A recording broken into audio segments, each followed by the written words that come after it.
Alors, bienvenue dans cette nouvelle vidéo. Je suis Archie au Canada. Aujourd'hui, on va parler des finances au Canada. Je vais vous donner, n'est-ce pas, quelques éléments sur les finances au Canada, sur l'épargne au Canada. C'est quelque chose qui s'applique particulièrement dans le système financier, dans le contexte canadien. Ok, aujourd'hui, on va parler des REER. C'est quoi le REER? Si vous êtes nouvel arrivé au Canada, si vous êtes immigrant, ou bien même si vous êtes là, je suis sûr que vous avez déjà entendu ou ne pas entendu parler du REER. Le REER, en fait, il y a plusieurs comptes. Il y a le REER, il y a le CELI. Nous allons parler du CELI dans une prochaine vidéo. Il y a ce qu'on appelle le REEE. Ça, c'est on épargne pour des enfants lorsqu'ils iront à l'université. Le CELI, c'est ce qu'on appelle compte d'épargne libre d'impôt. Nous en parlerons dans une autre vidéo. Mais aujourd'hui, nous allons nous consacrer sur le REER. Que signifie REER? Pourquoi est-ce qu'il faut investir dans le REER? Comment investir dans le REER? Quels sont les avantages? Quels sont les inconvénients d'un REER? C'est sur ces questions-là, ce sont ces questions-là que je vais répondre dans cette vidéo pour te permettre, toi, qui vis au Canada ou qui a l'intention de vivre au Canada, de savoir quels sont les différents éléments, comment est-ce que tu peux préparer ta retraite, ok?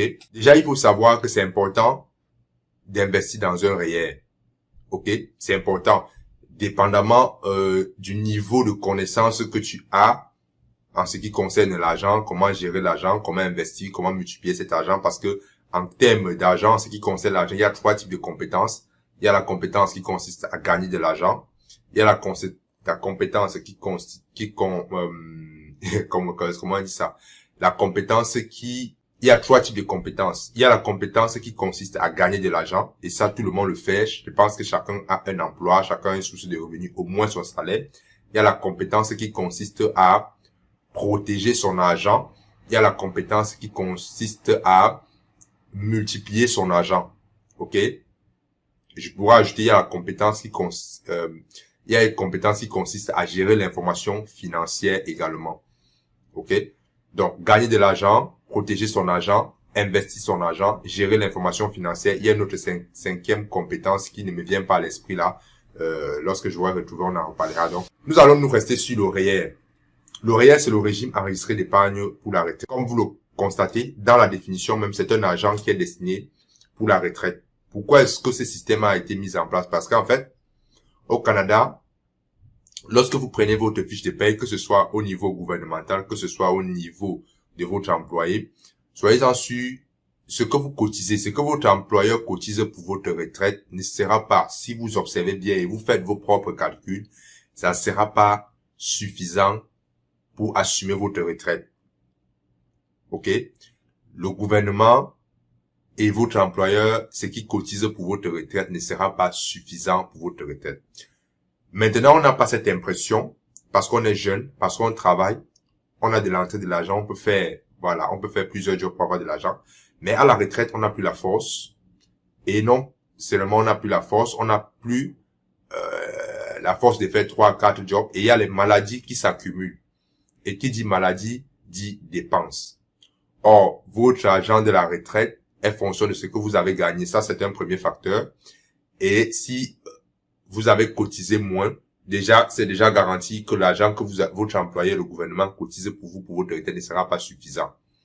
Donc, à ça, il faut ajouter les maladies. À ça, il faut ajouter, plus on est vieux, plus il faut s'entretenir, il faut bien manger, il faut se soigner, ainsi de suite, ainsi de suite. Il y a beaucoup de dépenses lorsqu'on est déjà à la retraite, lorsqu'on a déjà un certain âge, et cet argent ne suffit pas. Donc, il faut cotiser dans un REER.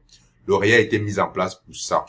Déjà, de façon automatique, il y a des employeurs qui coûtent le REER au Canada dans votre employeur. Si vous prenez votre fiche de paye, vous allez voir, il y a un relevé. C'est-à-dire, il y a un REER qu'on coupe. Dans certaines entreprises, ils ont ce qu'on appelle un régime collectif, c'est-à-dire l'entreprise cotise pour tous les employés dans un compte REER. OK? Et parfois, vous également, vous pouvez cotiser vos REER. Et selon les institutions financières, la Banque Canada, vous devez cotiser un minimum 18% de votre revenu brut annuel dans le compte REER. Ça veut dire, si vous gagnez 100 000 $, en un an, vous devez cotiser 18 000 $.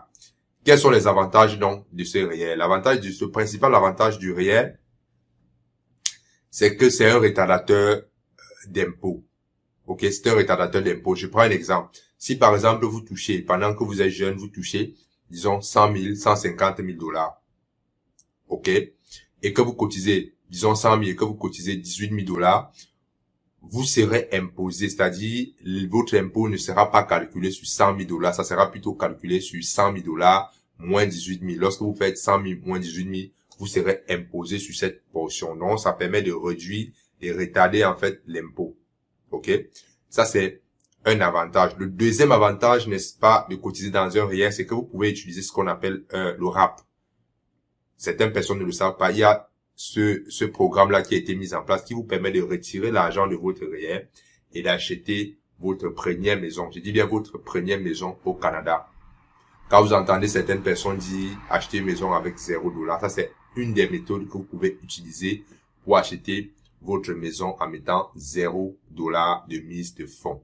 Ok? Voilà donc quelques avantages de REER. Moi, l'autre troisième avantage que je peux aussi citer, c'est que ça peut être un avantage ou un inconvénient dans la mesure où, lorsque vous aurez besoin de cet argent à la retraite, vous serez imposé sur le montant d'argent que vous touchez. Si, à la retraite, vous touchez plus, disons, pendant la jeunesse, vous travaillez, vous touchez 100 000 $, et à la retraite, vous touchez 150 000 $, et que vous avez besoin de retirer cet argent de votre REER, vous serez imposé sur 150 000 $, en fonction de votre tranche, n'est-ce pas, de votre, comment on appelle ça, le taux d'imposition. Admettons que lorsque vous étiez jeune, vous travaillez à 100 000 $, vous étiez imposé, je dis n'importe quoi, vous étiez imposé à 20% de votre revenu. Ok? Maintenant, vu que plus tu touches l'argent au Canada, plus le taux d'imposition est élevé. Maintenant, à la retraite, si tu touches 150 000 $, c'est sûr, tu ne seras plus imposé à 20%, tu seras imposé, je dis n'importe quoi, à 30% par exemple. Donc ça, c'est les inconvénients. Si vous planifiez avoir des gros revenus à votre retraite, cotiser dans un REER ne sera pas avantageux. Mais si à votre retraite, votre tranche, vous quittez de 100 000 $, 50 000 $, on vous imposera, si vous avez cotisé, je dis n'importe quoi, 61 millions dans votre REER, et que vous allez retirer ça à la retraite, vous serez imposé, n'est-ce pas, sur 50 000 $, c'est-à-dire à moins de 20%. Ça peut être un avantage, ça peut être un inconvénient. Maintenant, comment est-ce que vous devez investir dans votre REER? Déjà, vous devez savoir automatiquement votre employeur cotise dans vos REER. Si vous faites attention, vous allez voir, il y a des compagnies qui gèrent les REER, les compagnies d'assurance, généralement, à qui votre employeur verse votre REER. Ok? Donc, vous pouvez laisser ça dans ce compte-là, la compagnie investit. Parce que cet argent n'est pas placé dans un compte si ça vous attend. Non, cet argent n'est pas placé dans un compte.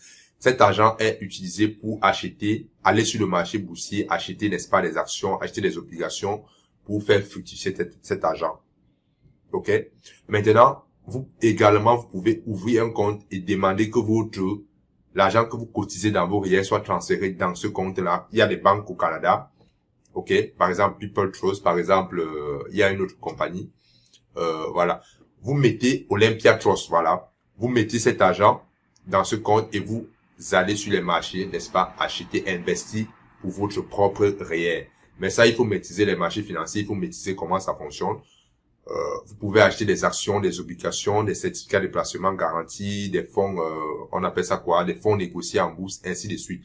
Vous pouvez utiliser ça. Donc, si vous avez des connaissances des marchés financiers, vous pouvez utiliser vos propres REER pour aller chercher gros. Parce que l'endroit, les compagnies où votre employeur met votre REER, parce que si vous n'avez pas un compte, votre employeur va cotiser automatiquement dans une autre compagnie avec votre nom, ainsi de suite. Ces compagnies-là vont aller sur les marchés boursiers, investir et vous donner un faible pourcentage. Ok? Or, vous pouvez ouvrir un compte, n'est-ce pas, vous-même et gérer. Mais ça, il faut avoir des connaissances. Maintenant, la deuxième façon de faire, c'est qu'il y a ce qu'on appelle des brokers. C'est-à-dire, il y a des personnes qui vont vous donner, n'est-ce pas, des taux. Il y a des entreprises, par exemple, qui gèrent de l'immobilier, qui investissent, n'est-ce pas, à forte échelle, qui ont besoin d'argent. Vous pouvez utiliser votre REER, vous partez déposer dans ce qu'on appelle des brokers. Ce sont des entreprises qui vous mettent en relation avec des gens qui ont besoin de cet argent pour investir, par exemple, en immobilier. Mais là, je vous le dis en connaissance de cause, vous avez des rendements plus élevés. Ok? Parce que parfois, lorsque votre employeur met votre argent dans une compagnie qui investit, le taux de rendement est très faible. Or, si vous partez vous-même chercher, vous aurez des taux de rendement 2, 3, 4 fois, 5, parfois 6 fois plus. Ok, ça ce sont les informations que vous devez savoir lorsque vous vous apprêtez à venir, ou bien même si vous vivez au Canada, c'est très important. Ne laissez pas votre REER, ou bien vous pouvez voir un conseiller financier. Ne voyez pas un conseiller financier qui est attaché à une banque. Non, ça, je ne le conseille pas. Personnellement, c'est mon avis. Je ne suis pas conseiller financier, donc tout ce que je vous dis, c'est juste pour, voilà, à titre informatif. Voyez un conseiller financier, n'est-ce pas, qui est reconnu par l'AMF, ok? L'AMF. Et ce conseiller financier peut vous conseiller sur différents moyens d'investir vos REER et planifier également votre retraite de façon efficace. Ne voyez pas un conseiller financier qui est attaché à une banque parce que le conseiller financier va vous conseiller, n'est-ce pas, d'acheter des actions ou des obligations, d'investir vos REER dans les produits de la banque dans lequel le conseiller financier est lié. Or, généralement, les taux d'intérêt sont élevés. Je vous parle ça pas. Ça, c'est mon expérience. Allez voir un conseiller financier qui n'est pas attaché à une banque.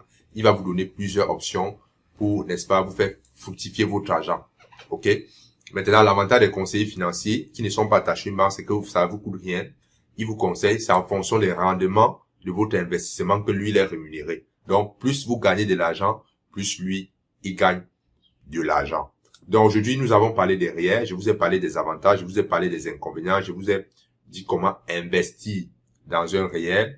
Et le dernier conseil que je vous donne pour finir, c'est que ne comptez pas sur le gouvernement pour assurer votre retraite. Ne comptez pas sur le gouvernement je vois beaucoup de gens sont attachés, votre employé, les régimes, voilà, on vous donne les avantages sociaux, tout ça, ça ne sera pas suffisant. Je ne suis pas en train de dénigrer, c'est important, tous ces éléments-là, voilà. Mais, vous pouvez aller chercher mieux, n'est-ce pas, que ce qu'on vous propose, que ce que le gouvernement vous propose, que ce que votre employeur vous propose. Et pour ça, il faut être éduqué, il faut aller chercher l'information, il faut chercher différentes possibilités, n'est-ce pas, pour avoir une retraite paisible. Que ce soit au Canada, que ce soit ailleurs. L'avantage, c'est que si tu es au Canada, et voilà, si tu fais ces investissements et qu'à la fin, tu veux retourner dans ton pays, imagine tu vis en Afrique, dans la zone franc CFA, et que tu as investi dans des actions, des obligations ici, où tu vas toucher des rendements en dollars. Imagine le niveau de vie que tu auras en Afrique avec ces différents investissements que tu auras placés.